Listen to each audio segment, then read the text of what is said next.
I'm going to demonstrate how you do the right attach. So this is the attach that you use for all of the top-down triangles. So whether you're working this triangle,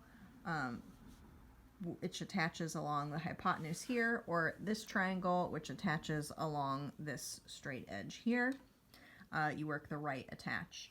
And the pattern indicates whether you work right or left attach. So this is the right attach.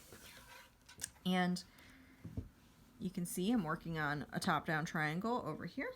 This is the last triangle I worked. It was a bottom up, so the shawl was flipped the other way. This is a top down, so the shawl is this way. Oops, losing a stitch.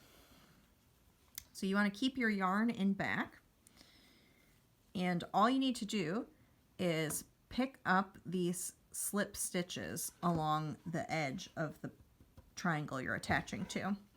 So you want to pick up both legs of the slip stitch, and you're going to do it by going into the front. So just go in the front like that, and you're just going to act like that pickup is the first slip of a slip-slip knit to attach. So I'm going to slip my second stitch, and then you just knit those together.